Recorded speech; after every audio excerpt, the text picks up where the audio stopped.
Приветствую всех мастеровых.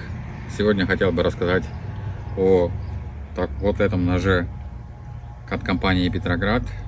Рычажный нож серии Кивач.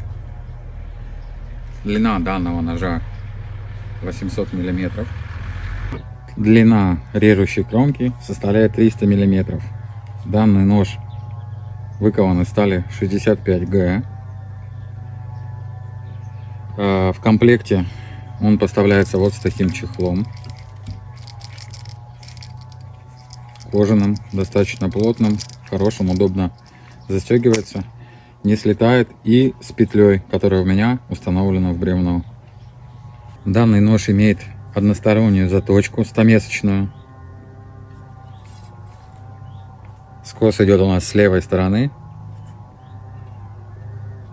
с правой стороны спинка, часть спинки выведена, плоскость аккуратно вышлифована. Рукоять выполнена из ясеня. Красивая, очень и удобная рукоять. И крюк, собственно, который цепляется за петлю. Мы сейчас поговорим про этот нож. В данном случае этот нож я буду использовать и использую для работы с деревянной посудой. Немножко сейчас подробнее расскажу и покажу, как он работает, чтобы вы наглядно увидели, для чего и как его можно использовать.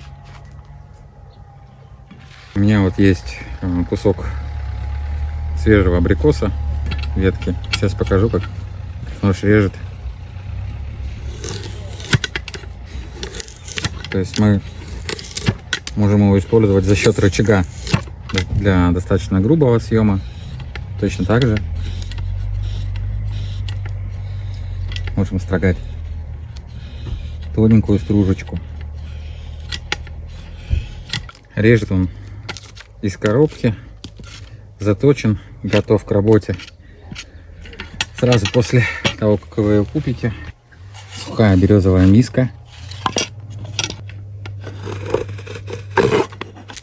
Смотрите, какой чистый глянцевый срез. Не знаю, видно ли, как он блестит или нет.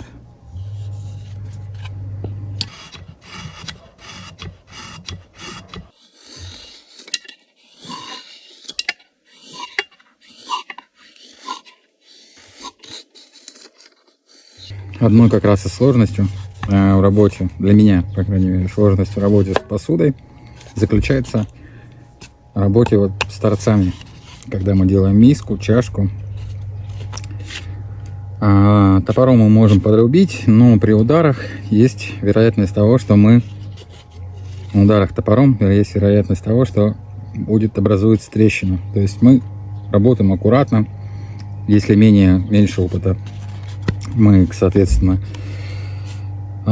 оставляем больше материала, но в последующем нам приходится больше работать ножом. В данном случае получается, что мы можем аккуратно, без особых усилий, срезать материал, без риска повредить нашу заготовку. Риск, конечно, он всегда есть, особенно если нет головы на плечах. Данный нож у нас имеет изогнутую рукоять, что позволяет нам работать с достаточно длинными заготовками. То есть мы не поднимаем руку выше головы для того, чтобы срезать материал достаточно длинной заготовки, сохраняя при этом возможность работать рычагом. Даже так, в таком положении мне еще достаточно удобно срезать материал. Вот у нас есть заготовка, у которой есть такая выемка, да. Мне нужно сохранить этот материал, но убрать здесь. Здесь как раз Т-образная рукоять позволяет мне маневрировать и удобно срезать материал. То есть, если так медленно, я беру и подворачиваю, подрезаю и подворачиваю, подрезаю и подворачиваю. То есть вот получилось, что я снял здесь материал, здесь оставил нужную мне толщину, но при этом вот эту выборку я смог подрезать.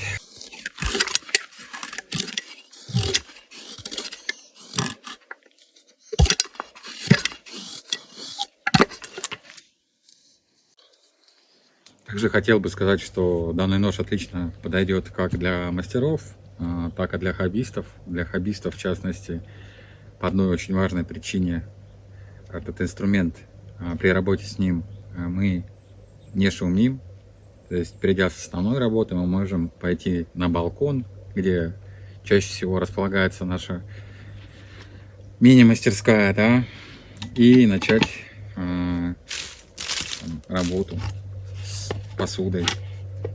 Данный нож, в отличие от топора, срезает материал тихо.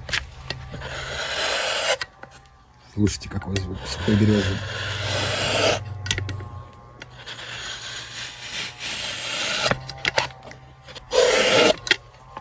То есть мы можем работать на балконе, при этом не шуметь, не напрягать своих близких, родных, ну и соседей, соответственно, и получать нужный нам результат, что немаловажно.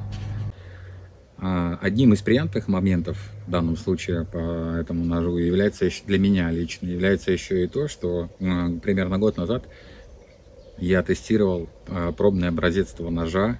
Мне его отправил мой учитель Владимир Иванович Сасин. И отправил мне для того, чтобы я высказал свое мнение, озвучил какие-то плюсы и минусы. Я ему озвучил все минусы, которые я увидел, и все плюсы, которые я заметил в этом ноже. И мне очень приятно то, что сейчас, купив этот нож, я вижу, что все мои пожелания, которые я высказал, да, озвучил какие-то минусы. Это была рукоять, это был крюк. Они доработаны, усовершенствованы, и нож стал более удобен в работе. Ну, конечно, чувство, что я хоть на 0,01% приложил руку к созданию данного ножа, тоже, конечно, приятно для меня. Нужен ли вам этот нож или нет, я думаю, вы должны решить для себя сами. Хотел бы только сказать, что нож и любой другой инструмент, покупка другого любого инструмента, как и этого ножа не делает, нас с мастером. И ожидать, что нож